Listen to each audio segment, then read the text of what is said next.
Eu vou apresentar esse seminário que se intitula Análise de Imagens em Deep Learning na Caracterização Microscópica de Materiais. E como vocês são oriundos de uma área diferente da minha, na sua formação, eu vou começar com alguns exemplos relativamente simples de análise de imagens aplicadas à caracterização de materiais, e nesses exemplos a gente vai poder entender um pouquinho qual é a motivação, qual é a relevância da caracterização microscópica dos materiais em geral, e alguns princípios básicos de análise de imagens que para alguns de vocês provavelmente serão realmente já conhecidos, mas para muitos provavelmente não.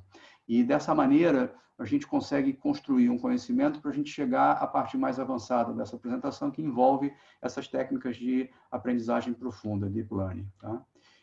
Então, o roteiro que eu vou seguir, desculpem, a apresentação está em inglês, porque naturalmente a gente apresenta diversas vezes conteúdos que têm similaridade, muitas vezes a gente apresenta em inglês, então pedi autorização para o Guilherme ontem para apresentar os slides em inglês, porque eu já tinha algumas coisas que iam me poupar bastante tempo, mas eu acredito que vocês não vão ter nenhuma dificuldade. Eu vou começar nesse meu roteiro falando do conceito de segmentação de imagens, que é um conceito central nessa apresentação e é central na sequência típica que a gente utiliza em processamento e análise digital de imagens. Isso vale para qualquer aplicação, mas vale em particular e é crítica nas aplicações voltadas para a caracterização de materiais por técnicas de microscopia. Então, a gente vai apresentar esse conceito geral de segmentação de imagens, a gente vai discutir um pouquinho os critérios associados ao que a gente chama de segmentação baseada em linear, que eu vou chamar de segmentação tradicional. A gente vai ver que, a partir dessa etapa tradicional de segmentação, você consegue resolver uma série de problemas, mas a gente logo vai chegar em limitações dessa segmentação tradicional. Ainda que, depois de uma segmentação tradicional, em muitos casos, seja possível realizar o que está nos interessando, que é o que a gente chama de classificação automática, nessa sequência a gente vai ver que esse approach, esse enfoque é bastante limitado, e problemas mais complexos, especialmente problemas de caracterização tridimensional de materiais, passaram a exigir técnicas mais avançadas, especificamente técnicas de machine learning, dentre as quais, especificamente, deep learning. Dentre as redes de arquitetura deep learning, a gente vai se concentrar nas chamadas redes convolucionais. Né? Isso vai ser bastante interessante, porque faz uma ponte direta com técnicas, diria até mesmo antigas, de processamento de imagens para detecção de características em imagens. E aí a gente vai mostrar de que forma machine learning e deep learning podem ser usadas para essa segmentação mais avançada, e eu vou mostrar alguns resultados antes e depois da aplicação dessas técnicas.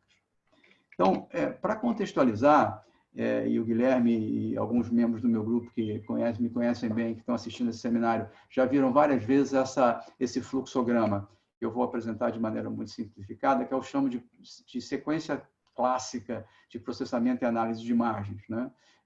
O fluxograma que eu vou apresentar, ele não pretende ser genérico, mas ele cobre uma boa gama dos problemas que envolvem processamento e análise digital de imagens. Você tem uma imagem que é formada de alguma forma e é digitalizada.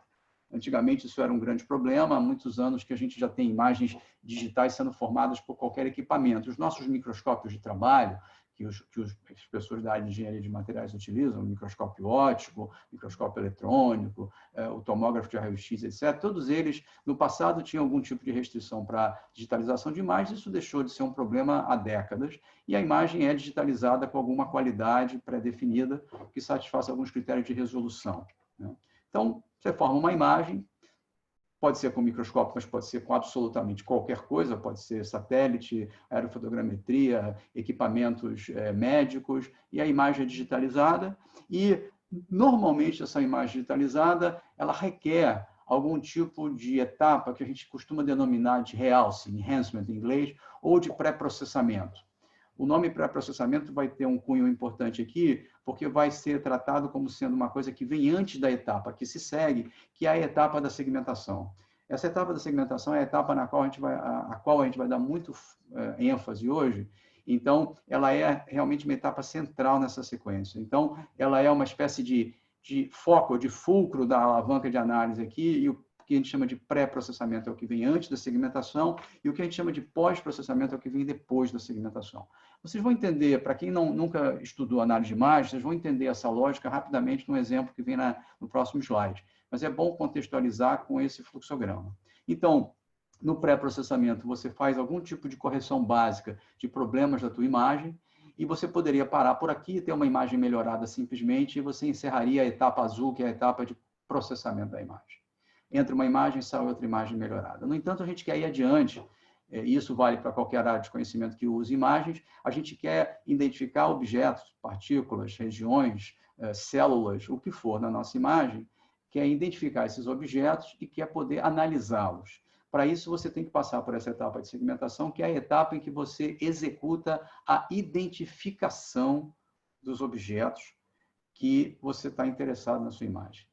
Essa identificação, que a gente costuma usar o termo técnico segmentação, é uma identificação que, inicialmente, pode te dar uma população de objetos. Essa população pode misturar objetos de diferentes categorias. E ela também pode trazer defeitos que você tem que normalmente corrigir numa etapa de pós-processamento. Então, quase sempre, após essa etapa de identificação de objetos, após a etapa de segmentação, a gente vai passar para uma etapa de pós-processamento. Essa etapa de pós-processamento vai permitir, então, que a gente evolua para uma etapa de extração de atributos, que basicamente significa você ser capaz de medir características dos objetos que você segmentou e, eventualmente, a partir da medida dessas características, você pode classificar esses objetos em subgrupos.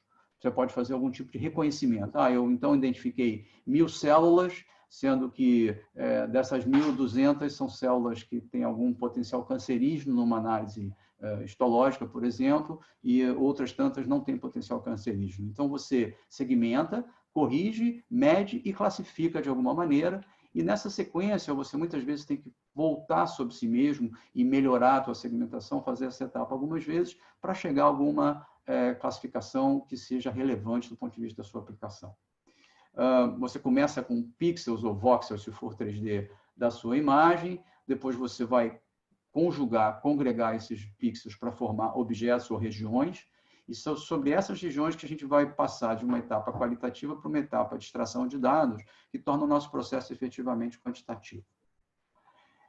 Esse fluxograma, ele é um fluxograma tradicional, e a gente vai ver ao longo da apresentação que a etapa de segmentação, que é a etapa sobre a qual eu vou dar muita ênfase, é uma etapa que é um gargalo, é uma limitação importante, e a partir daqui a gente vai perceber que as ferramentas de machine learning, em particular deep learning, em particular convolutional neural networks, as redes convolucionais, vão bypassar uma série de etapas. Muitas vezes, as redes vão permitir bypassar diretamente da digitalização para a classificação, realizando uma segmentação automática para você, na qual você já classifica os seus objetos. Então, a gente vai ter um poder associado a essas técnicas modernas muito interessante.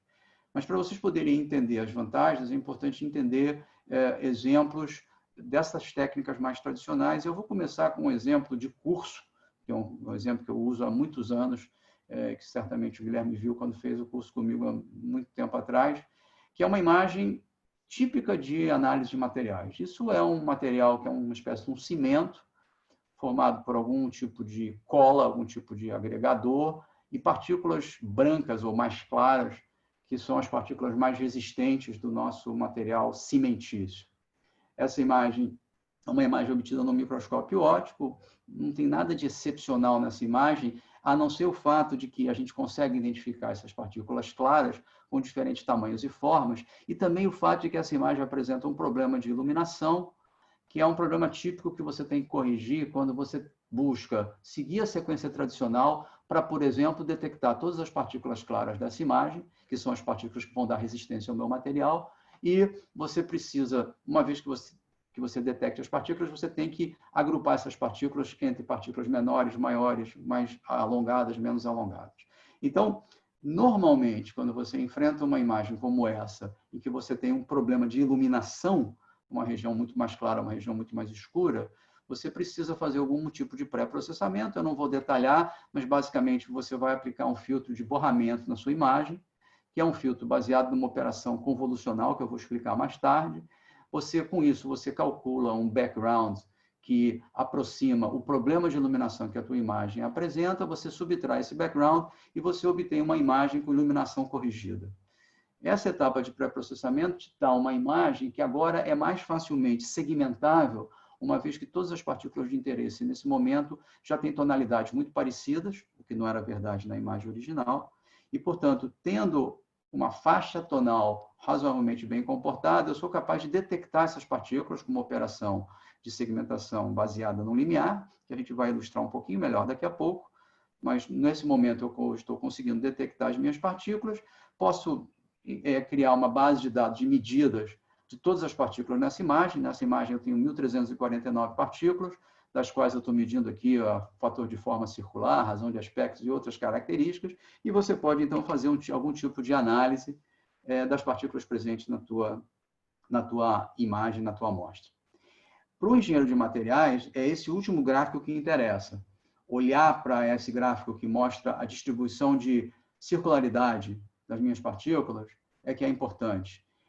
E a gente tem que ser capaz de interpretar esse gráfico, interpretar artefatos nesse gráfico. Por exemplo, aquele pico no canto direito, que é um pico para um valor que a gente chama de roundness, ou circularidade, ou redondeza, igual a 1, é um pico associado a partículas muito pequenas, que são mal medidas, e que o software mede como se fossem partículas de 1 pixel e essencialmente redondas. E esse valor é um valor espúrio que você tem que filtrar. Eventualmente, você pode detectar nesse gráfico alguns grupos que você gostaria de separar por forma, mas o fato é que obter esse resultado numa sequência tradicional é o que se faz muitas vezes hoje em dia quando você está analisando um material em microscópio.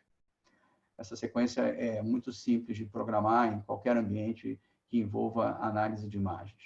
Pode ser programado em MATLAB, pode ter um programa em Python usando bibliotecas, pode-se usar, como a gente usa muito o ImageJ, com a implementação FIG e assim por diante, para realizar esse tipo de análise. Muito bem. Só que a etapa de segmentação, que é a etapa tão importante, ela é muito delicada.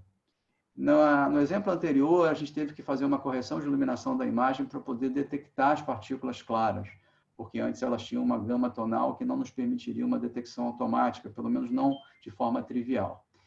Eu queria ilustrar um pouquinho melhor essas questões de segmentação, para a gente mostrar, daqui a pouquinho, aonde que essas técnicas tradicionais de segmentação vão falhar e aonde que Deep Learning vai entrar para nos ajudar. Então, a segmentação é a etapa crítica, né? Na segmentação, nessa etapa de segmentação, a gente vai ter a identificação dos objetos, eles são separados uns dos outros e são separados do fundo da imagem. E, basicamente, o que você vai fazer é olhar para grupos de pixels contíguos que compartilham alguma propriedade comum, e esses pixels contíguos que compartilham uma propriedade comum vão ser interpretados como regiões, objetos, células, partículas, como queira chamar, e aí você vai ser capaz de medir esses objetos. A propriedade comum a qual eu estou me referindo, nesse caso mais simples, é simplesmente a faixa tonal. Então, eu vou separar grupos de pixels que formam objetos que têm tonalidades parecidas. E, portanto, para que você possa fazer isso, os objetos já têm que ter essa característica. Se eu tiver objetos de classes distintas com a mesma tonalidade, eu não sou capaz de discriminá-los. E se eu tiver objetos da mesma classe com tonalidades muito diferentes, eu também vou ter dificuldade para discriminá-los. Mas eu estou supondo que isso é possível. E a segmentação é um baita desafio, porque, na verdade, você não tem um modelo formal para segmentação que seja geral. É quase sempre um processo muito empírico, e cada tipo de imagem, cada classe de imagens é um problema distinto. E, na verdade, a segmentação é tão complexa porque nós estamos tentando traduzir algoritmicamente uma capacidade cognitiva do ser humano. O nosso pressuposto aqui, quando a gente vai caminhar no sentido de machine learning e deep learning, é que a gente vai conseguir emular certos processos de visão humana com essas técnicas mais modernas. Então, a gente vai ver que, rapidamente, técnicas muito simples para essa emulação do processo cognitivo humano, técnicas muito simples não vão ser bem-sucedidas, e a gente vai precisar dessas técnicas mais avançadas. A técnica mais simples que a gente usa é a técnica de limiar. Em inglês a gente chama de threshold, que é basicamente usar como propriedade comum entre os pixels de um objeto, a faixa tonal ou a intensidade do pixel como um classificador. Então, o objeto é entendido como um grupo de pixels contíguos que compartilham uma faixa de intensidade e, basicamente, a gente olha para a distribuição de pixels, de tonalidade dos pixels da nossa imagem, que a gente chama de histograma das intensidades, ou histograma da imagem, e faz um tipo de análise muito simples. Então, para ilustrar, eu queria mostrar uma outra imagem bem realista de um material observado num microscópio. Nesse caso, é um microscópio eletrônico de varredura, é um microscópio mais sofisticado que o microscópio óptico. E o que vocês estão vendo aqui é uma fibra de vidro, é um material com o qual você faz prancha de surf, por exemplo, e vários outros materiais, até carroceria de automóveis mais simples. Basicamente, o que é esse material? É um aglomerado de fibras, e vocês estão vendo as fibras olhando para vocês, as fibras estão apontando para vocês, por isso que vocês estão vendo esses círculos mais claros, que são as fibras de vidro. Foi feito um corte num certo plano, o material foi polido para ser observado no microscópio óptico, e vocês estão vendo a seção transversal das fibras. Vocês estão vendo um fundo escuro, que, na verdade, é a resina que normalmente prende as fibras umas nas outras, e vocês estão vendo também outra classe de objetos, que são esses objetos cinzas, que é o que a gente chama de uma carga. Essa carga pode ter várias funções, mas ela pode funcionar, por exemplo, para melhorar a resistência do material, ela pode servir para dificultar a propagação de chama no material que seja inflamável, ela pode servir para mudar propriedades térmicas, ela pode servir para mudar propriedades elétricas. E o fato é que você tem aqui um material que é formado por 3 gamas tonais, ou por 3 fases. A fase fibra, mais clara, a fase carga, que tem uma tonalidade intermediária, e a fase resina, ou matriz, que é formada por uma tonalidade mais escura. Tá? E o nosso desafio, como engenheiro de materiais, é medir a quantidade de fibras, a quantidade de carga, medir a distribuição de tamanhos das fibras e das cargas, identificar o diâmetro das fibras, verificar se tem fibras quebradas ou não. Isso tudo vai impactar nas propriedades do objeto que você vai construir com essa fibra de vidro, com esse material chamado fibra de vidro. Quando você olha para a distribuição tonal dos pixels dessa imagem, apesar de eu ter descrito a imagem como formada por 3 grandes grupos de pixels, você não vê isso claramente no histograma. O histograma, para quem não está acostumado, é um gráfico cujo eixo horizontal é a faixa tonal da imagem, no caso de 0 a 255. O eixo vertical é a quantidade de pixels em cada tom. E, à primeira vista, você só vê 2 picos, um pico mais claro e um pico mais escuro. Isso é contraditório com a minha explicação de que nós temos 3 faixas tonais na minha imagem original. E a origem dessa contradição é a presença de ruído. Na verdade, se você dá um zoom nessa imagem, você consegue ver que dentro das fibras mais claras você tem pixels cinzas e pixels escuros e assim por diante. Então, quando você, na verdade, olha para o histograma, você está fazendo uma avaliação global que, na verdade, não permite que você identifique exatamente a distribuição tonal verdadeira olhando para esse histograma.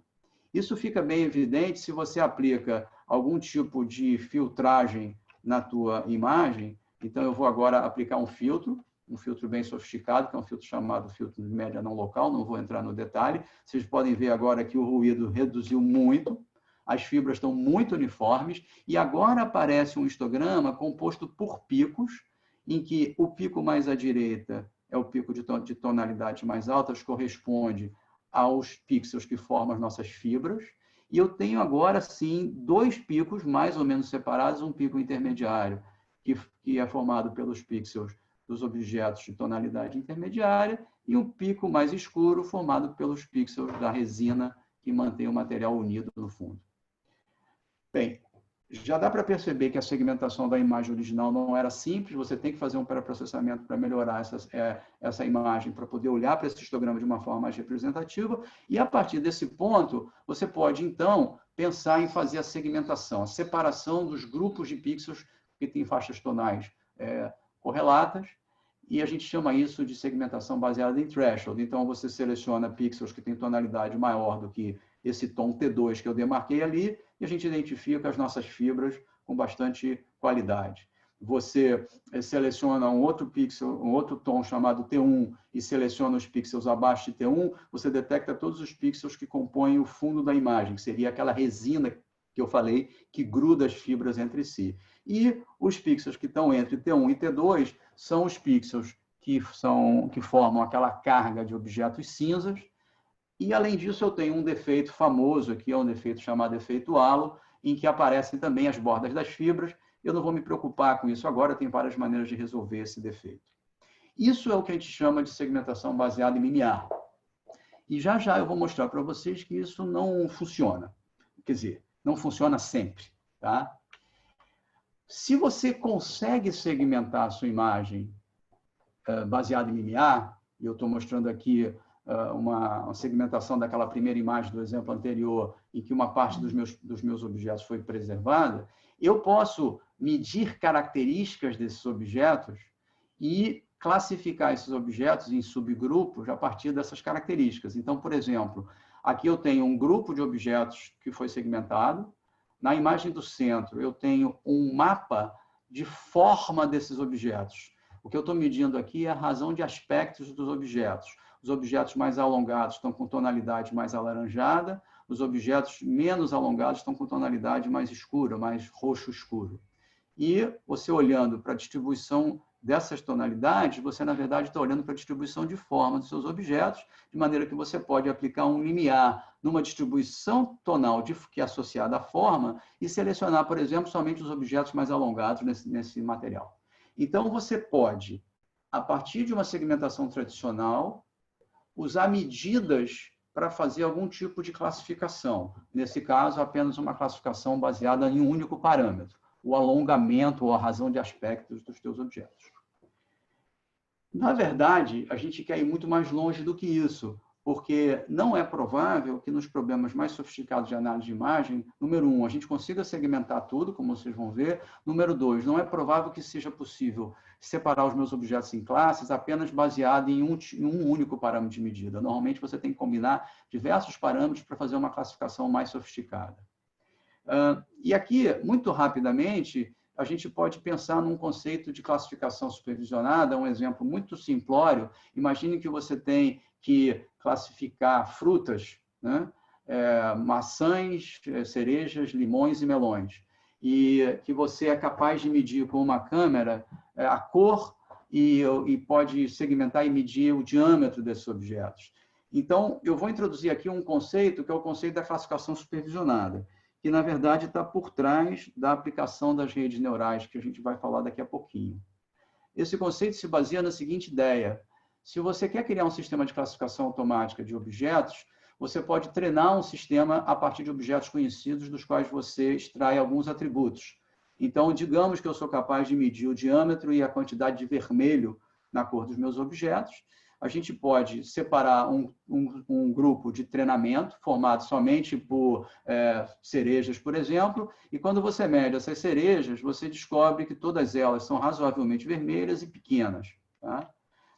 Depois, quando você mede maçãs, que você separou manualmente, você descobre que elas são também maçãs razoavelmente vermelhas, só que maiores do que as cerejas. Depois, você separa um grupo para treinar ou medir os teus limões, e os nossos limões, nesse caso, são bem menos vermelhos e têm um diâmetro próximo das cerejas, intermediário com relação às maçãs. E, finalmente, você separa um grupo de treinamento, ou um conjunto de treinamento para os teus melões, que não vão ser vermelhos, vão ter uma cor parecida com os nossos limões esverdeados e vão ter um diâmetro bem maior. Quando a gente olha para esse gráfico, que na verdade é um gráfico que é uma espécie de histograma bivariável de cor e tamanho, a gente consegue identificar nesse gráfico regiões que caracterizam as 4 classes desse problema, e a gente está treinando o nosso sistema com esses objetos do conjunto de treinamento, de maneira que você pode agora identificar regiões nesse gráfico, e a partir de agora, quando você for identificar um objeto que não estava no conjunto de treinamento, um objeto desconhecido, você, ao medir esses dois atributos dessa instância nova, e digamos que esse objeto novo caiu nessa posição que eu marquei com esse asterisco, é muito provável que esse objeto pertença à classe de cerejas, dada a proximidade desse objeto a essa classe. Se você mede a distância desse objeto ao centro de gravidade das 4 classes, você provavelmente vai classificar esse objeto como sendo uma cereja.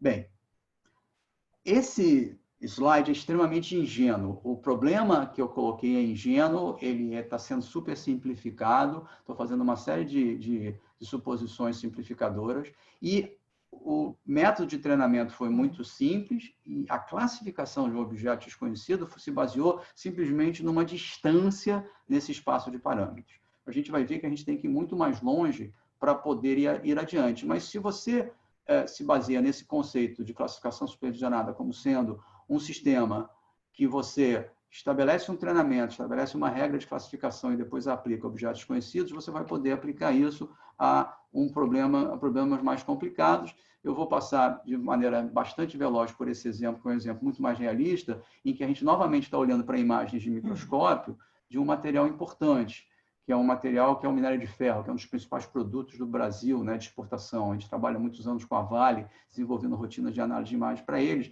Isso aqui são imagens de um material observado em 2 condições no microscópio óptico, e vocês conseguem ver que tem partículas alongadas, partículas que são formadas por subpartículas, partículas com diferentes formatos e tonalidades. Então, a gente desenvolveu um sistema de classificação automática bem mais complexo, em que você primeiro faz uma segmentação simples para detectar um subconjunto desses objetos, que a gente chama de hematita e magnetita, que são óxidos de ferro. Depois, você identifica, a partir de uma análise de textura, quais são os objetos que são porosos e não porosos, ou que têm algum tipo de defeito interno. Então, você separa os objetos entre objetos compactos e não compactos, usando parâmetros de textura como parâmetro de Haralick, que alguns de vocês conhecem. Depois, a gente faz um outro tipo de classificação de textura, que vai permitir que a gente pegue da classe compacta e identifique objetos que têm apenas um objeto dentro deles, é o que a gente chama de monocristalino, ou objetos ou partículas que são formados por vários cristais, como esses que estão marcados em amarelo nesse caso. Então, a gente separa os nossos objetos em uma classe monocristalina e policristalina, e, finalmente, a gente faz uma classificação final de forma desses objetos para identificá-los dentro de 3 classes finais, chamadas de granular, lamelar e lobular. Eu não estou aqui com a expectativa de que vocês entendam os detalhes do que eu estou apresentando tão rapidamente, isso é um trabalho de anos, na verdade, mas é novamente a ideia de que nós tínhamos um conjunto de treinamento, que a gente aplicou certos critérios de segmentação e de medida para usar as medidas como atributos para fazer algum tipo de classificação supervisionada. O que vai mudar muito daqui para frente é que, quando você não for capaz de segmentar uma imagem de forma tradicional e você quiser fazer algum tipo de classificação, as redes de Deep Learning vão permitir realizar esse processo todo de uma única vez, sem a necessidade sequer de você estabelecer nenhum tipo de conjunto de parâmetros como esses que eu estou listando aqui nesse slide. A rede vai te dar tudo de uma única vez, digamos assim. Tá? E eu vou dar para vocês 2 ou 3 exemplos de casos em que essa segmentação baseada em limiar falha, ela não funciona e, portanto, ela não pode ser usada de jeito nenhum nesses problemas, e a gente teve que usar Deep Learning para resolver. Eu vou começar com um problema que, para quem não é da área, parece um problema meio bobo. Isso aqui é mais uma imagem de minério de ferro observado num microscópio óptico, e o minério de ferro ele costuma conter partículas de quartzo, dióxido de silício, que é um material muito comum. E, curiosamente, apesar do olho humano conseguir muitas vezes detectar partículas de quartzo, é muito difícil automatizar a discriminação entre partículas de quartzo que estão aqui demarcadas e o fundo, que é formado por uma resina polimérica, por uma cola, essencialmente, que prende essas partículas. Ao longo dos anos, muitas pessoas tentaram desenvolver métodos de segmentação dessas partículas de quartzo e não conseguiram. De fato, se a gente tenta usar algum tipo de segmentação por limiar aqui, o resultado é muito ruim. Você vê que a gente detecta uma série de coisas que não são quartzo, detecta o fundo da imagem. Então, é muito difícil você fazer uma segmentação adequada para discriminar essas partículas de quartzo da nossa resina, que está sempre presente nessas amostras. Então, esse é um problema que a gente vai tratar já já. Um outro problema mais complexo um pouquinho é trabalhar com um material para a construção civil bem sofisticado, Isso tem a ver com o trabalho realizado em colaboração com a Universidade de Dresden, que eu citei lá no primeiro slide, que está envolvendo o doutorado da Renata Lorenzoni, que é aluna de doutorado do meu grupo. E aqui nessa apresentação também estão presentes a Karen Augusto e o Júlio César, que são pessoas do meu grupo, colaboradores, pesquisadores, ex-pesquisadores, e que trabalham bastante na área de análise de imagens e machine learning. Nesse caso desse material, é um material cimentício, é um cimento mais sofisticado, ele é reforçado por fibras de polietileno de alta densidade, e quando você olha para esse material, agora com uma imagem de raio-x, uma imagem de tomografia, você consegue discriminar a presença de poros, que são essas coisas escuras, outras fases de diferentes tonalidades, essa nomenclatura vocês já ouviram usar antes, e, em particular, você tem fibras aqui que são muito pequenas e difíceis de discriminar. Na verdade, se você olha com maior ampliação, você consegue ver as fibras, mas elas são realmente pequenas e elas estão muito perto da resolução do equipamento. Eu não consigo medir elas com muita sensibilidade, com muita resolução espacial. E vocês veem que tem diferentes compostos aqui, além das fibras. As fibras são vitais para esse material cimentício resistir a certos tipos de esforços. Então, ela é um material bastante moderno. A gente pode aplicar algum tipo de filtragem novamente para melhorar a relação sinal-ruído, vocês veem que a gente consegue uma discriminação bem melhor dos objetos após essa filtragem, mas o histograma, antes ou depois da aplicação do filtro, o antes é o vermelho e o preto é cheio depois do filtro, o histograma ainda é um histograma muito simples para a complexidade de distribuição tonal dos objetos dessa imagem. E, de fato, os poros da imagem estão mais ou menos nessa faixa tonal, as fibras estão nessa faixa tonal que tem uma sobreposição com a faixa tonal dos poros, a areia que também compõe o cimento também se sobrepõe às fibras e a nossa matriz, que é o resto, tem um pouco de independência. Então, qualquer tentativa de segmentação tradicional aqui não vai dar certo. A gente não vai conseguir discriminar as fases que nos interessam porque as faixas tonais são parecidas. Terceiro exemplo, nós trabalhamos muito com uma coisa que a gente chama de pelota de minério de ferro, que são bolinhas que contêm o óxido de ferro. Esses são um insumo fundamental para a indústria siderúrgica e são um dos principais itens de exportação da indústria mineral brasileira. Essas pelotas são bolinhas de cerca de 1 centímetro de diâmetro, devia ter uma barrinha de escala aí para vocês poderem ter essa ideia, mas quando a gente vai observar essas pelotas em 3D, num tomógrafo raio-x, a gente pode olhar para elas externamente, mas a gente também pode olhar por dentro para elas usando o raio-x, e a gente vê que elas são muito porosas, que são esses pontos pretos, mas também a gente começa a identificar trincas nesses materiais. Vocês vão ver o surgimento de trincas dentro dessa sequência de imagens, que são esses objetos mais alongados. O problema é que os objetos alongados são as trincas, os objetos não alongados são os poros, eles têm influência completamente distinta no nosso material, mas eles têm a mesma faixa tonal. Então, eles também não podem ser segmentados baseados em limiar. A gente tem que usar alguma coisa mais avançada. E o último exemplo, o mais complicado de todos, é um material bastante complicado. Vocês podem ter uma ideia olhando aqui para essa fórmula que está nessa linha, não se preocupem com os detalhes, mas é um composto com alumínio, silício, cobre, magnésio e níquel, que é uma matriz metálica, reforçada por fibras curtas de alumina, que é uma cerâmica ultra resistente, e por partículas não alongadas de carbeto de silício, que é outra cerâmica muito resistente. Isso é o que a gente chama de um compósito de matriz metálica. É um material de muito alta resistência, e a gente fez imagens desse material usando uma técnica de tomografia, usando os famosos aceleradores síncrotron, que agora nós temos um ultramoderno começando a funcionar no Brasil, um dos melhores do mundo, que é o Sirius, e nesse caso a gente atinge resoluções espaciais bem melhores do que antes, e a gente olha para isso em microscopia eletrônica ou em microscopia de raio-x, que é o Computed Tomography, e a gente vê diferenças muito grandes de contraste na microscopia eletrônica, que é uma técnica 2D, mas quando a gente vai para uma técnica 3D, que é a microscopia de raio-x, a gente perde o contraste que a gente poderia ver numa técnica bidimensional. E como a gente precisa olhar para isso em 3D para entender o material de verdade, nessa técnica a gente tem dificuldades grandes de segmentação dos componentes.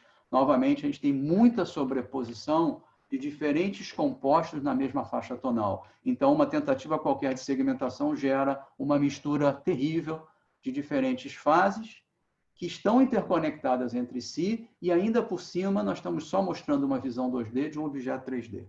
Então, dá para perceber que nós temos muitas dificuldades com relação a esse tipo de segmentação. Bem, eu já estou falando há cerca de 40 minutos, então eu vou tentar terminar em no máximo 10 minutos, para não esgotar vocês. A segunda parte do seminário é mostrar que solução é essa que a gente buscou usando redes neurais. Em particular, redes neurais deep learning, e em particular, redes neurais convolucionais. Eu não vou detalhar a parte de arquitetura da rede, funcionamento da rede.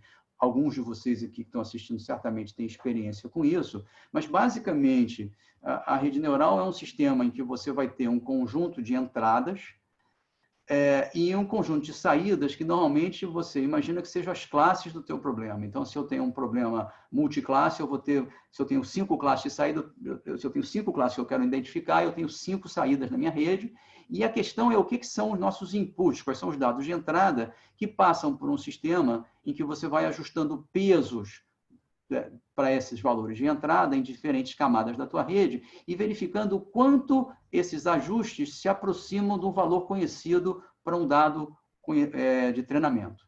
Então, basicamente, você começa colocando os dados aqui que vão gerar resultados que devem pertencer à classe 1 e você otimiza os pesos da tua rede para fazer com que o resultado se aproxime da classe 1. Então, você tem uma estimativa dada pela rede, tem o valor conhecido, dado que você está usando um dado de treinamento, você calcula algum tipo de erro e tenta minimizar esse erro, ajustando esses pesos para aqueles dados de entrada.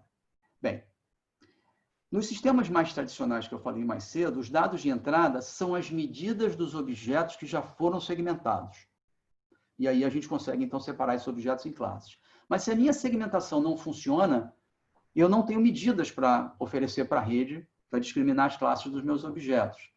O que acontece agora é que a gente vai passar a usar redes neurais profundas, em particular redes convolucionais, e os meus dados de entrada para as redes convolucionais vão ser diretamente os valores dos pixels da minha imagem. Então, eu não vou fazer uma segmentação por limiar, eu não vou buscar uma segmentação nessa etapa, eu vou fornecer para a rede conjuntos de treinamento que são pixels que pertencem a objetos da classe 1, pixels que pertencem a objetos da classe 2, da classe 3 e assim por diante, em grande quantidade para cada classe, deixar a rede executar o seu processo de minimização de erro e, ao final, a gente converge para um sistema que é capaz de identificar se um pixel ou um grupo de pixels pertence a um objeto da classe 1, 2, 3 e assim por diante.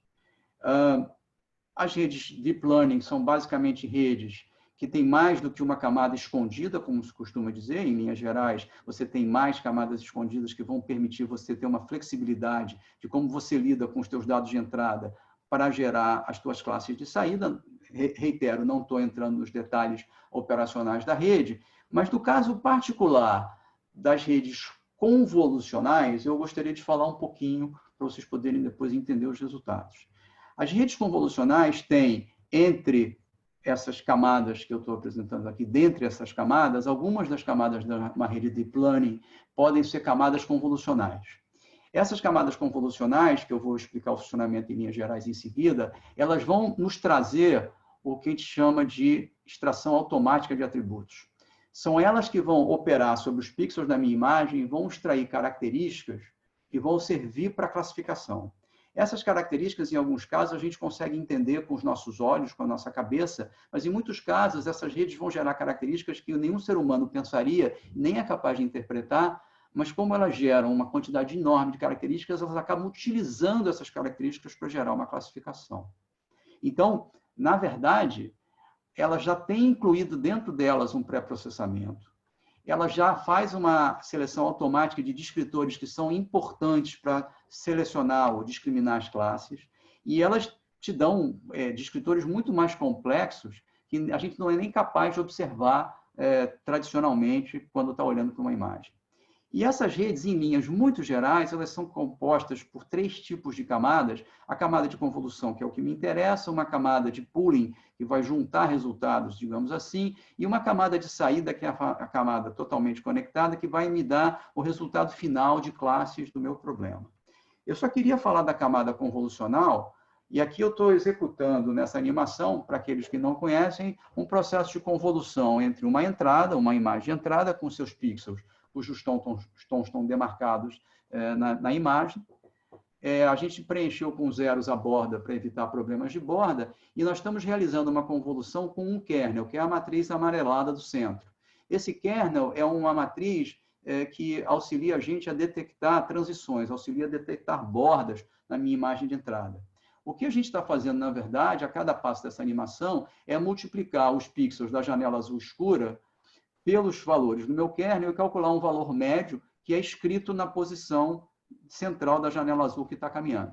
Esse processo de convolução é um processo que vai ser realizado pela rede neural com uma quantidade enorme de kernels distintos, e para cada kernel a gente vai extrair atributos diferentes. Se esse kernel extrai um atributo associado à detecção de bordas, a gente vai ter outros kernels que vão extrair outras características. Só como um exemplo, para vocês entenderem, um exemplo muito simplório de utilidade de um kernel, um detector de características, imagine que eu tenho uma imagem já formada por pixels zeros e uns, uma imagem binária com 2 tons apenas, e imagine que eu estou aplicando sobre essa imagem esse kernel, que é um kernel muito simples também, mas que tem uma posição específica para os números 1 dentro dessa matriz 3x3. Isso vai ser um kernel que vai ser um detector de características. Quando eu aplico esse kernel em todas as posições da imagem da esquerda, ele gera como resultado essa imagem da direita. O que ela tem de especial? Ela tem de especial que o valor mais intenso do nosso resultado, que é o valor 4, corresponde a uma posição que é exatamente o centro desta região da imagem, que é a região que, nesse exemplo, tem uma distribuição de pixels idêntica à distribuição de pixels do meu kernel. Então, eu estou demarcando aqui uma posição com maior intensidade de saída, em que eu identifiquei na minha imagem um padrão específico definido por esse kernel. E vocês podem imaginar que eu posso estabelecer N padrões, que eu não preciso trabalhar com imagens binárias, que eu posso trabalhar com imagens em tons de cinza, imagens coloridas e assim por diante. E, ao fazer isso, você detecta bordas, você detecta uma variedade de características, algumas compreensíveis e outras absolutamente incompreensíveis. Então, você pode, caminhando na rede, extrair características de baixo nível, de médio nível, de alto nível, etc., etc., essas 3 matrizes aí são a extração de atributos por camadas convolucionais de uma rede específica sobre a imagem desse cachorro. Era uma rede VGG16, que foi desenvolvida em 2014, e que, na verdade, extrai N características da imagem do cachorro que vão ser usadas para classificar depois se uma imagem contém um cachorro ou não contém. Bem, essas são as camadas críticas para a gente. A rede tem outras camadas sobre as quais eu não vou ter tempo de falar, que é a camada de pooling, a camada totalmente conectada, mas, em linhas gerais, o que a gente tem, então, como input para a nossa rede é uma imagem ou recortes de uma imagem com os seus tons de cinza originais ou suas cores. Ela entra na rede, passa por camadas convolucionais, etc., etc., e, ao final do processo, eu tenho um número de saídas que corresponde ao número de classes que eu treinei o meu sistema, que eu espero encontrar no meu sistema. Então, no exemplo que eu falei mais cedo do quartzo e da resina, eu espero ter 2 classes de saída, e aqui eu estou mostrando um resultado preliminar desse resultado. Bem, então, caminhando para o fecho da apresentação, eu vou mostrar resultados de aplicação de redes convolucionais nos 4 problemas que eu citei que não são tratáveis por segmentação tradicional. Tá? Vamos começar aqui com a imagem de microscopia que eu já citei do minério, em que eu tenho partículas de quartzo e de resina que têm tonalidade muito parecida. Então, você deve demarcar em N imagens exemplos de treinamento das 2 classes. Você pode precisar fazer algum tipo de pré-processamento nessas imagens. A gente fez isso com um grande conjunto de dados, submeteu esses dados de treinamento a uma rede neural específica para fazer uma classificação. E essa rede tem como saída identificar se a região demarcada é quartzo ou é resina. E para vocês terem uma ideia do resultado, nós aplicamos essa rede a um conjunto de imagens de treinamento, treinamos a rede e depois aplicamos a um conjunto de objetos que a gente conhecia, mas que não faziam parte do treinamento da rede. E aqui a gente vê que ele tinha um label previsto de resina e quartzo e a rede, previsto pela rede, e o label real que a gente já conhecia, e vocês podem ver que a taxa de acerto é muito alta, a maior parte das resinas é classificada corretamente, a maior parte do quartzo é classificado corretamente, e esse foi um resultado com uma exatidão acima de 97%, que nós publicamos no ano passado, que foi o primeiro resultado de classificação automática de quartzo nesse tipo de imagem na literatura. Tá? Então, é um exemplo ainda relativamente simples, mas que mostra o potencial desse tipo de enfoque. A partir daí, nós começamos a usar redes que vão além da classificação e que fazem a efetiva segmentação dos objetos.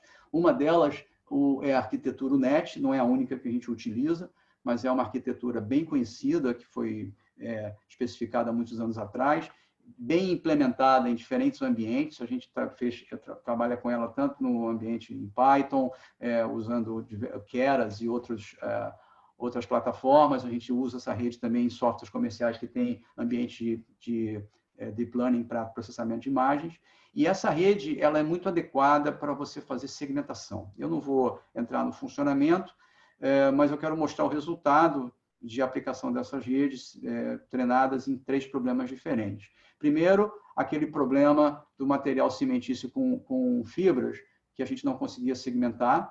Você treina a tua rede demarcando manualmente, primeiro, objetos das várias classes. Aqui nós estamos demarcando objetos de 3 classes, um trabalho bem penoso, mas que você só tem que fazer uma vez. Você demarca os objetos das 3 classes. Vocês podem ver que a demarcação tem que ser manual, em princípio, ou um pouco auxiliada por processamento de imagens. E, a partir daí, numa imagem tridimensional, o sistema é capaz de classificar muito bem as classes que a gente treinou, que são a classe de vazios contendo ar, as fibras, que são tão difíceis de segmentar, e a areia de quartzo, que é diferente, nesse caso, dos outros materiais, mas que se confundia pela sua faixa tonal. Isso é um resultado tridimensional bastante interessante. Foi a primeira vez que a gente conseguiu uma segmentação dessa qualidade nesse tipo de material. A gente, inclusive, aplicou a mesma rede para outros materiais similares, mas não idênticos, com alguns critérios de ajuste de histograma, e consegue segmentar outras amostras de outros materiais, que é o que a gente chama de transfer learning, né? Você usa uma rede treinada e aplica um problema diferente. Tivemos resultados muito bons também. Aquele problema das trincas e dos poros nas minhas pelotas é um problema novamente tridimensional, mas eu só vou mostrar em camadas 2D para facilitar. Isso é um corte numa imagem 3D de uma pelota de minério de ferro, em que a gente vê os poros, que são os objetos redondinhos e pequenos, né? E a gente vê a trinca, né? Que é esse objeto comprido. A trinca é extremamente danosa para as propriedades mecânicas desse material. Basicamente, a gente exporta zilhões de toneladas de bolinhas de minério de ferro para a China todo dia.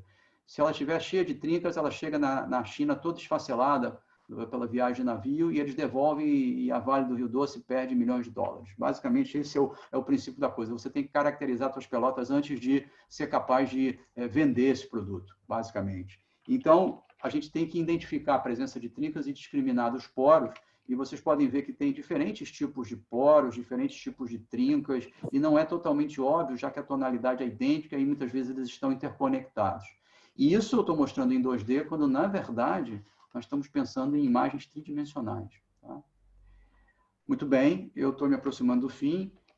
Esse é o resultado de uma classificação automática por redes UNET, redes convolucionais do tipo UNET, em que a gente consegue discriminar muito bem as trincas naquelas imagens.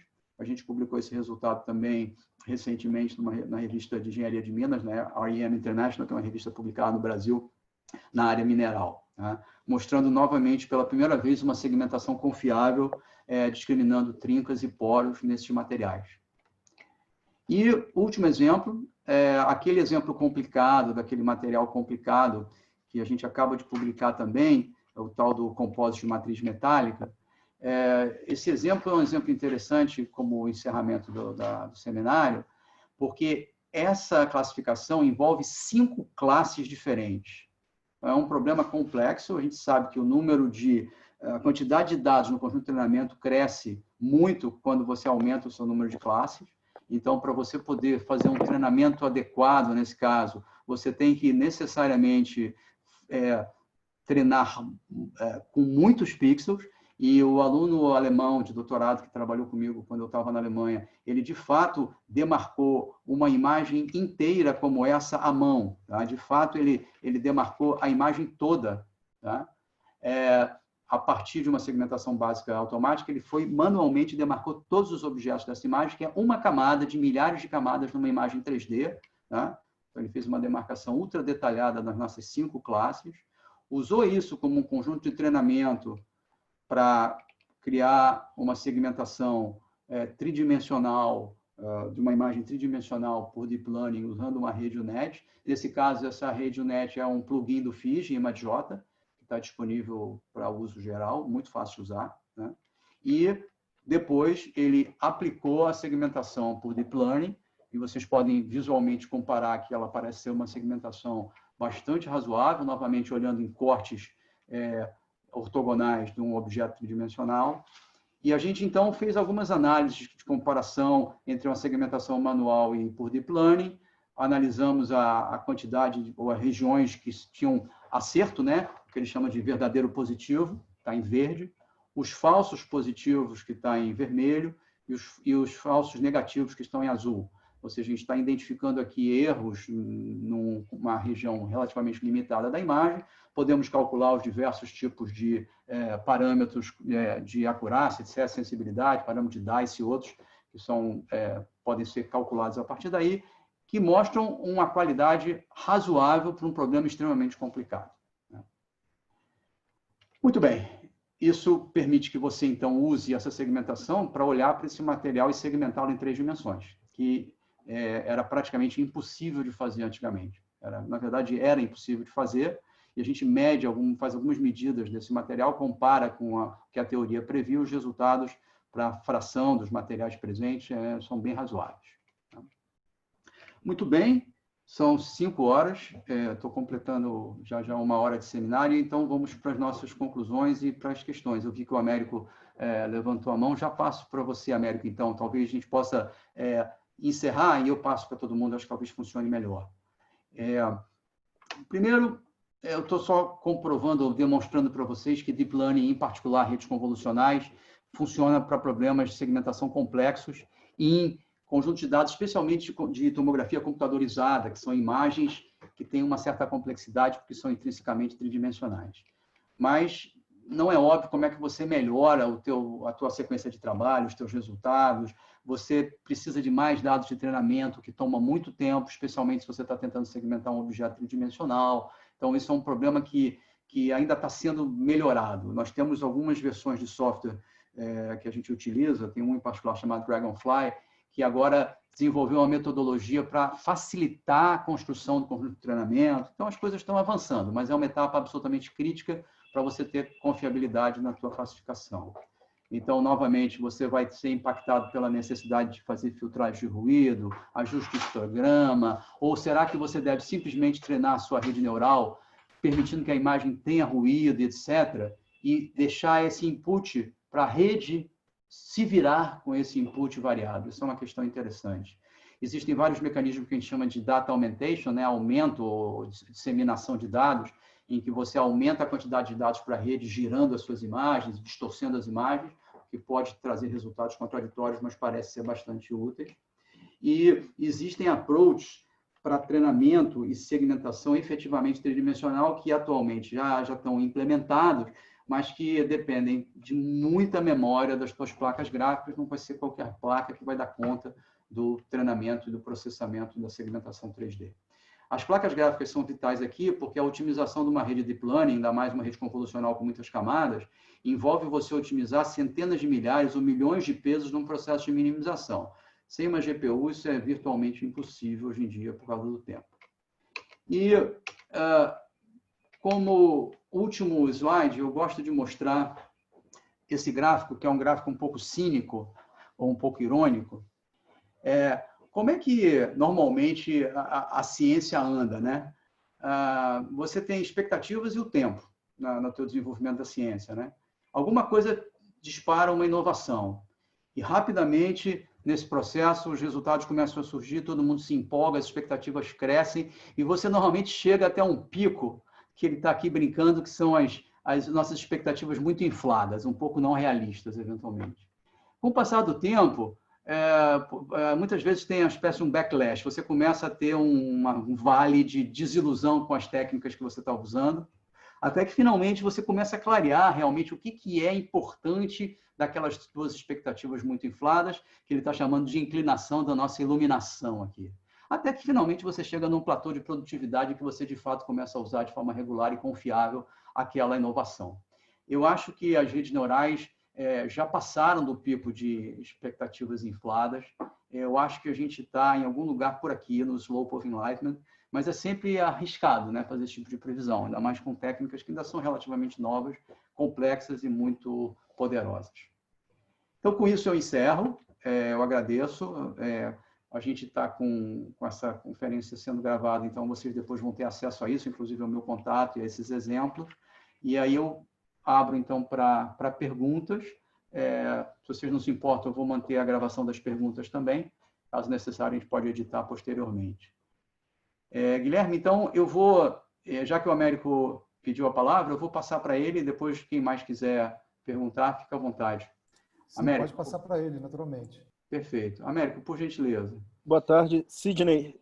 Tudo Excelente bem? apresentação. Não esperaria nada diferente, que eu fui seu aluno. Eu sei que as suas palestras são sempre excelentes. Obrigado, Américo. Fui seu aluno há muitos anos atrás, né? Não preciso Eu dizer lembro muito bem. eu estou ficando velho. Eu mais do que você, mas tudo bem.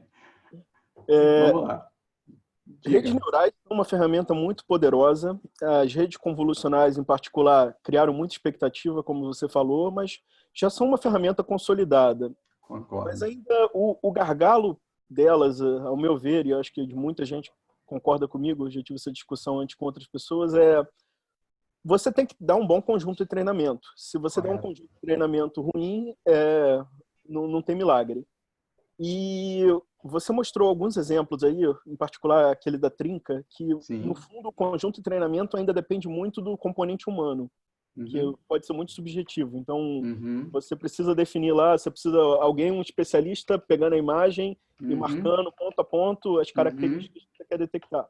O meu ponto, eu queria que você comentasse um pouco em que rol anda a automatização do treinamento para reduzir um pouco desse viés. Certo. Eu dar uma direção que eu pensei você usar física, o que se entende da física da microestrutura, para treinar isso de maneira automática.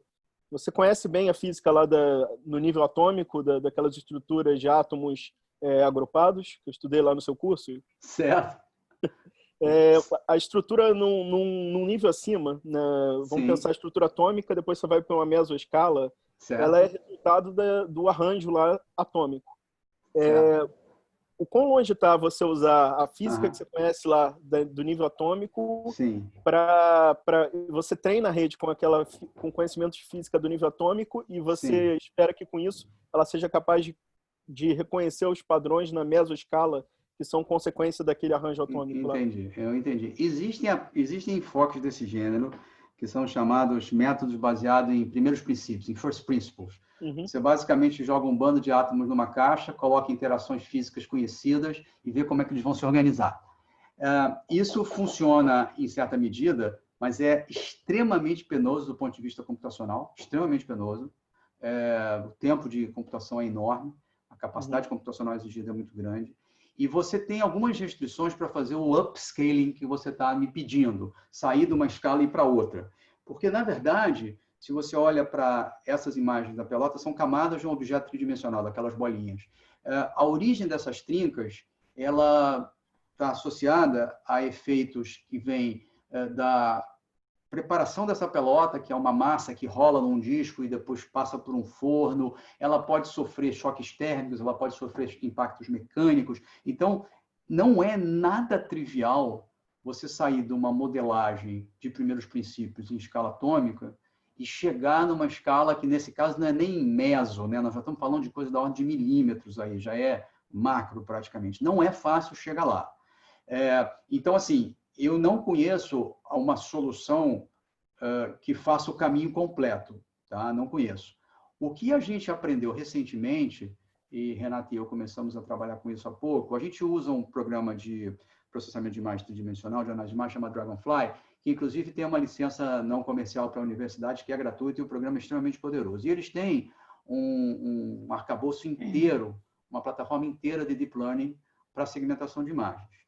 E agora eles criaram um mecanismo, porque antes a segmentação, o treinamento era manual, como você falou, depende do operador humano. Agora, eles criaram alguns mecanismos em que eles usam classificadores mais simples para facilitar você fazer uma pré-segmentação da sua imagem e fazer correções manuais, minimizando a influência do operador. Dessa maneira, você chega a um resultado de treinamento ainda dependente do operador, mas você chega nesse resultado muito mais rápido e com uma quantidade de dados de treinamento muito maior. Dessa maneira, você consegue colocar na sua rede convolucional um conjunto de treinamento muito mais robusto, muito mais representativo, e os teus resultados convergem muito bem. Tá? Agora, eu não conheço, pode ser que haja e fuja ao meu conhecimento, não conheço nenhum sistema que consiga independer completamente de uma escolha humana em alguma medida. E lembre-se, Américo, que tem mais um problema. Cada imagem é um problema diferente, cada microscópio traz uma imagem diferente. Se eu colocar esta mesma pelota no microscópio eletrônico, a imagem é distinta, a resolução é outra, a capacidade de discriminação é outra. Então, de fato, é muito complicado você generalizar e buscar um sistema mais automatizado, tanto quanto eu saiba. Tá?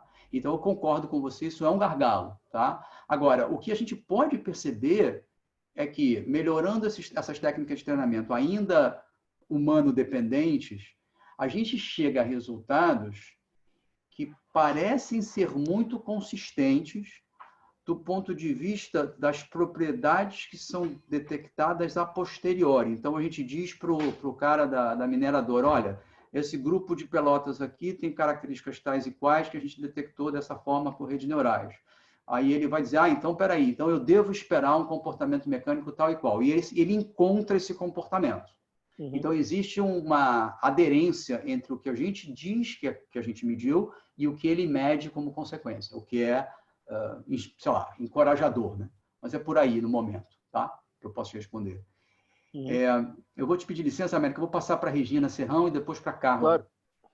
Obrigado, Américo. Regina, obrigado por favor. pela resposta, Sidney. Não tem de quê, estou à disposição. Pois não, Regina. Está me ouvindo? Perfeitamente. Então, parabéns pela palestra, é um esforço danado quem trabalha nessa área, eu sei o que é difícil mesmo. Então, uma das dúvidas que eu tenho na modelagem é o kernel. O kernel justamente, eu trabalho com fusificação, tá? O kernel é justamente a fusificação, né? Como eu vou montar aquele kernel, pelo que vocês estão conversando, parece que pode ser até de uma entrada assim de um especialista para ele te ajudar naquela tarefa. Da minha opinião, isso para mim deve ser o mais difícil, né? Porque ele é o pulo do gato, né? Mas aí que tá.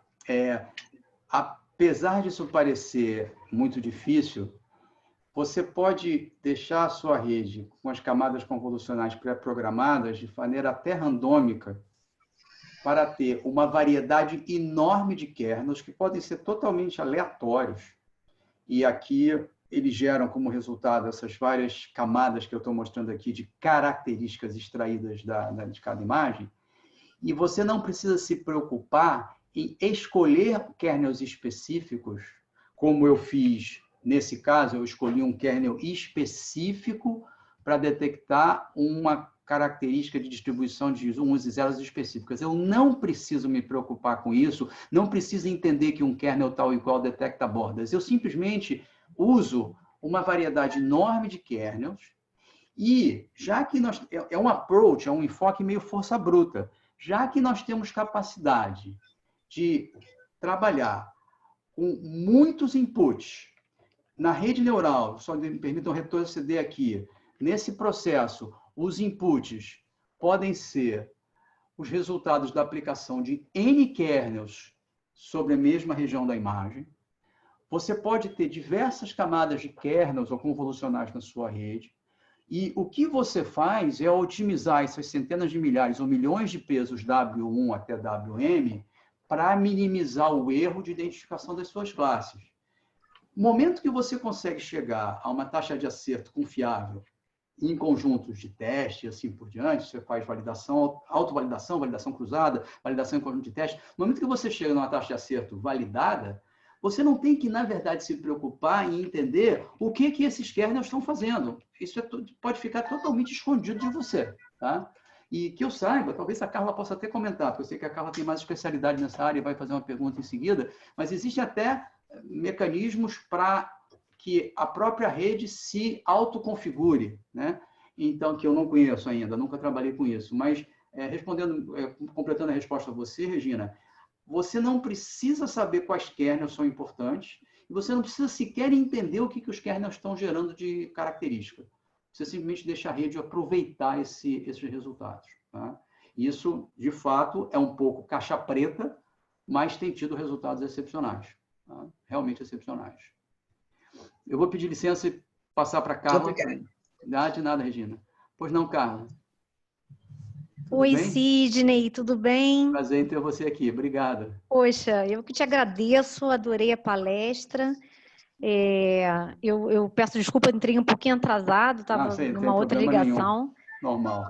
Mas foi muito boa, gostei bastante, fico feliz de ver, né, o trabalho da metalurgia envolvido totalmente nesse âmbito, né? Sim.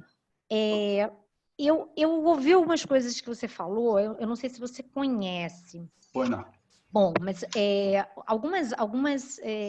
alguns testes que nós já fizemos, especificamente com segmentação, envolvendo conditional random fields, mostraram bons resultados, né? Uhum. Que, assim, em situações de complexidade de segmentação.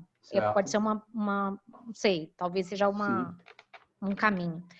Depois a gente tem um outro trabalho também na área de medida de distância com texturas complexas, que usa um método chamado Scan Set and Rescale, que pode ser interessante, né? A gente tem até uma aluna que tem ela foi IBM, agora ela está só com a gente na pós, né? Sim. E ela desenvolveu um trabalho especificamente com a IBM, tá? E envolvendo medidas simples, tá? Bem simples até, de textura, mas ela usou um método bastante interessante de medidas, de comparativas entre as imagens. Eu achei bastante legal. Depois eu te passo. Tá. E por último, você falou uma coisa interessante que a gente provavelmente vai precisar, que é a parte de segmentação interativa, que é fazer esse processo de segmentação apoiado, quer dizer, você tem uma segmentação, mas ele é o tempo inteiro intercalado com a ajuda de uma pessoa, e isso potencializa a melhora da identificação no processo de rotulagem de segmentação, que é, como você falou, é o caos, né? A gente fica...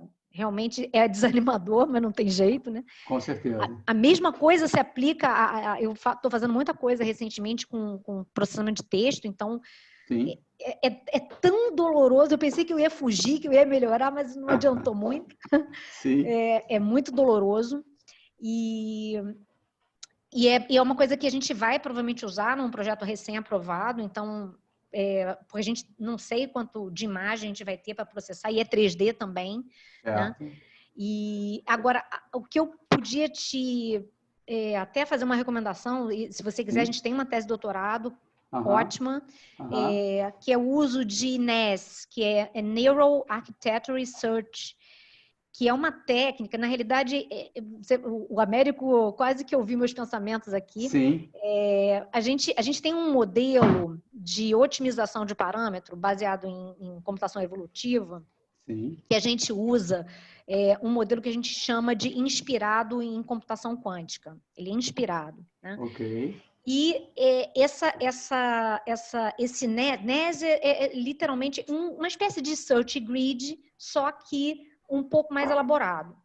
E o que a gente fez nessa tese dessa aluna foi agregar nesse processo de NES, que já existia, ok? Mas esse modelo de computação evolutiva com inspiração quântica. Certo. Então, olha, eu vou te falar, é inacreditável, mas a redução, né, do tempo computacional é imensa. É um negócio assim bem interessante. Eu te passo isso. Mesmo. Eu acho que.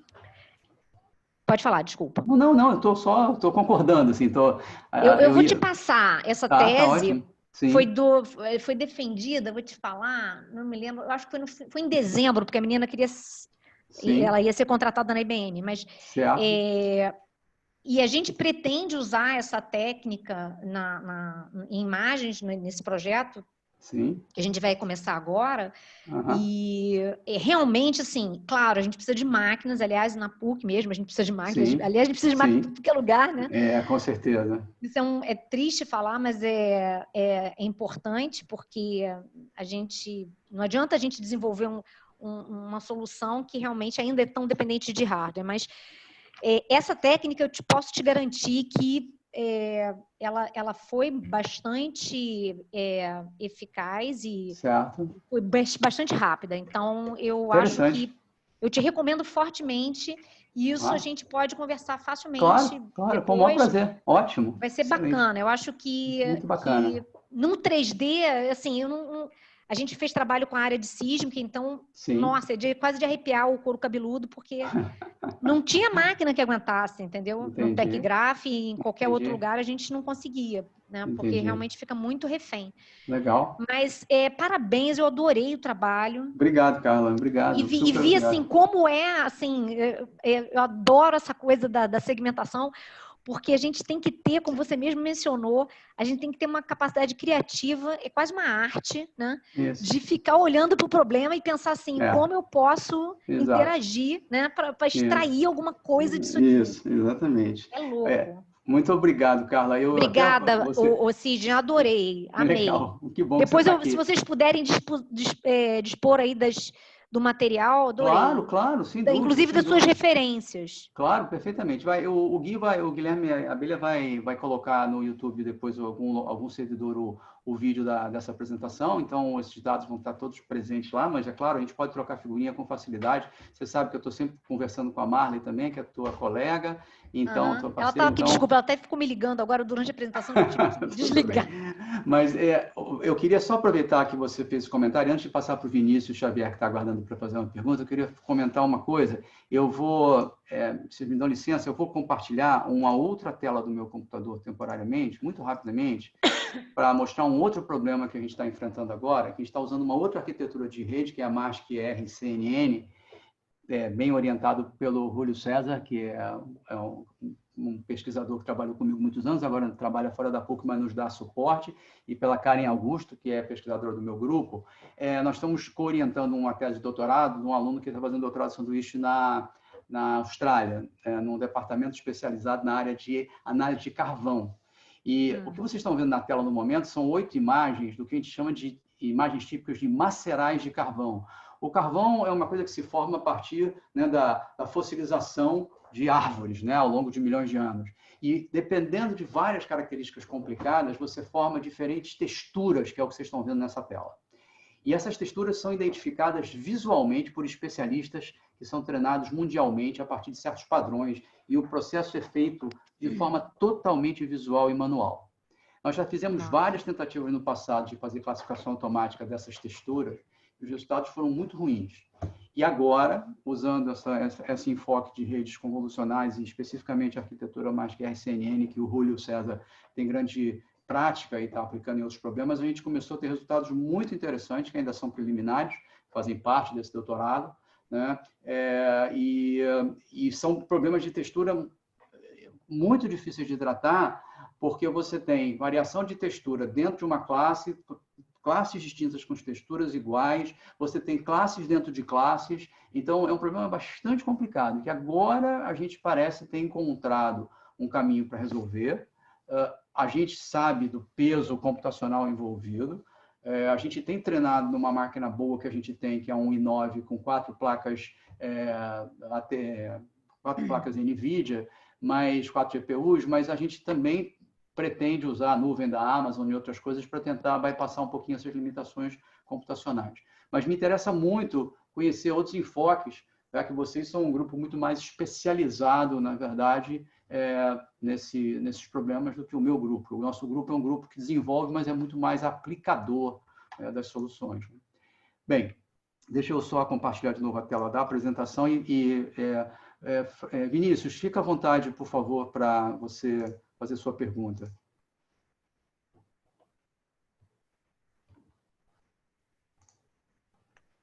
Pode abrir seu microfone, Vinícius, e fazer a pergunta, se quiser.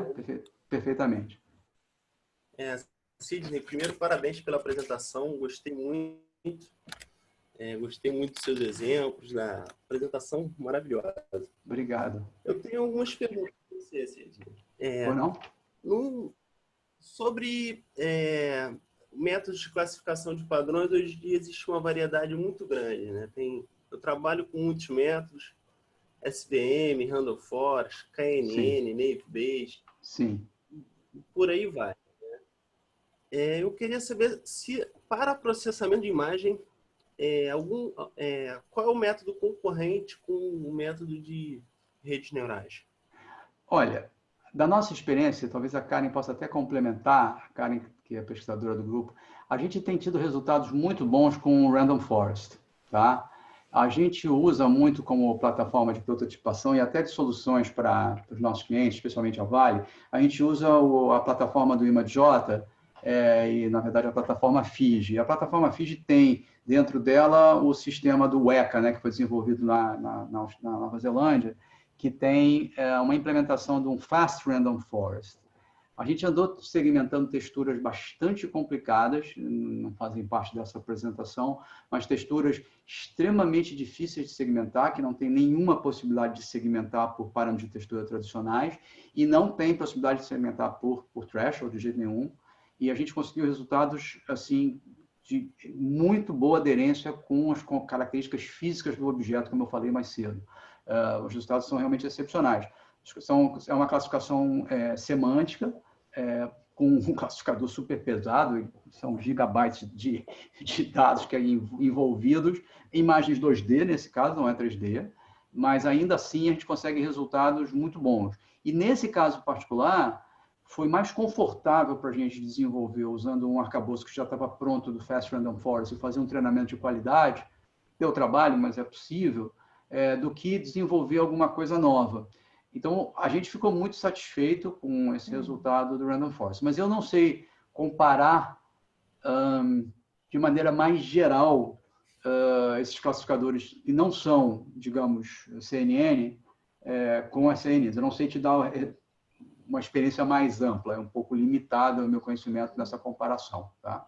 Mas o Fast Random Forest, o Fast é só uma implementação, nos pareceu bastante razoável, muito melhor que outros tradicionais como Naive Bayes ou outras coisas mais simples, tá? Com certeza. Não, gostei muito do teu comentário, que eu também utilizo o Random Forest. Sim. Em mais de um problema, o Random Forest é o classificador que me dá melhor resultado, né? Interessante. Tem características de não ter tanto overfitting, de selecionar os principais atributos. Ele é, assim, um dos meus favoritos. Legal. Eu tenho outra pergunta, Pois não. Além se eu utilizo alguma técnica em conjunto, por exemplo, clustering, método de redução de dimensionalidade? Sim. A gente já fez... Clustering a gente pouco utilizou. Redução de dimensionalidade, sim, a gente já usou bastante em outros momentos. Ultimamente, usando CNN, a gente meio que despreza isso pelo approach, né, pelo enfoque força bruta, né? Você simplesmente joga os seus patches de imagem nas suas camadas convolucionais e deixa o sistema se virar. É lógico que isso possivelmente poderia ser otimizado de alguma forma, mas a gente não tem usado isso mais recentemente. No passado, com classificadores mais tradicionais, a gente usava PCA, a gente usava LDA, coisas desse gênero, tá? Mas atualmente não temos utilizado muito, não, tá? E minha terceira pergunta é mais uma curiosidade, né? Sim. Para os exemplos que você colocou aí, pela complexidade do problema, número de variáveis a resolver, sim. Qual o tempo de processamento? Eu não tenho ideia que eu utilizei. Boa pergunta. Eu não sei se eu vou saber responder. Isso depende muito da máquina, né? Talvez... vamos ver. Renata, você está nos ouvindo? Renata Lorenzoni? Sim. Você sabe me dizer o tempo de treinamento para esse problema que está na tela nesse momento, quando você trabalhou na Alemanha? Porque lá o computador era bem diferente, né, do que a gente tinha aqui. Pior. Pior. Sim. Mas eu não deixava rodando mais de 1 hora, por exemplo. E conseguiu resultados de classificação bem razoáveis, como esse aqui, que estão, né, que mostram segmentação boa. O problema, a rede Matrix RCNN, que o Rui e a Karen estão ajudando a projetar para a classificação do problema do carvão, que eu citei de passagem, respondendo a Carla, comentando o comentário da Carla, essa rede, ela é uma rede bem pesada. Karen, Julio, o treinamento demora o quê? 24 horas atualmente? Depende do número de épocas, né? Já está mais do que isso, na verdade. A gente estava com 1000 e poucas épocas, eu acho que 1 dia e meio, 2 dias. Tá. Mas aí acabou que o Panoramix se desligou. Puxa vida. Panoramix é a nossa melhor máquina, o i9 com 4 GPUs, NVIDIA 1080. Então, assim, nós temos aí tempos de treinamento realmente que podem ser muito grandes. Por essa razão, inclusive, a gente até submeteu um projeto que houve um edital do CNPq, né, para a concepção de créditos de uso da nuvem da Amazon, né? Tem máquinas muito mais poderosas.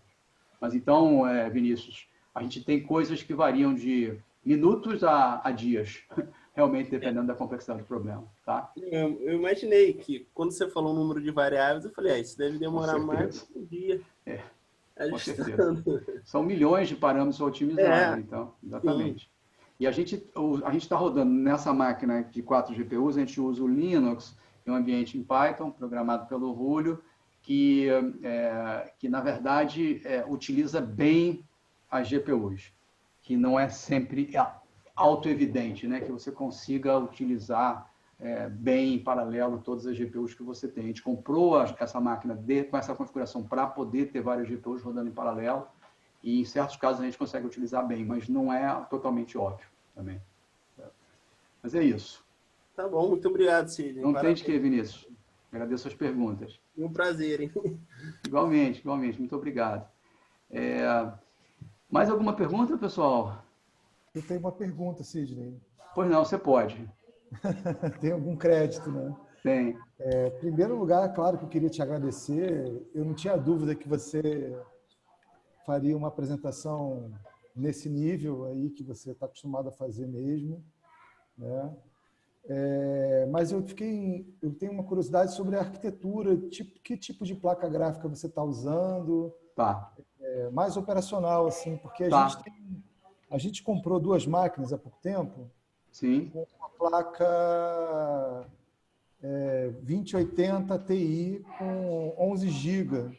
Sim. Né? A gente acabou que com a pandemia nem conseguiu utilizar muito elas, né? Mas... Karen, Julio, é a mesma que a nossa? Nós temos a 2080 ou nós temos a 1080 ainda? A 1080 Ti que a gente tem já está um pouco ultrapassada, essa placa já tem uns 3 ou 4 anos já. Sim. Essa que o Guilherme está falando deve ser bem mais moderna que a gente. Só que a gente tem 4 no Panoramix funcionando em paralelo. Mas são também 11 GB de memória. Também, de memória. Perfeito. Obrigado. Há pouco tempo eu me deparei com algumas outras arquiteturas, que acho que é uma arquitetura da NVIDIA, a M4. Sim. Não sei se vocês já tiveram alguma experiência com essa placa. Eu estou curioso para comprar, mas eu também não queria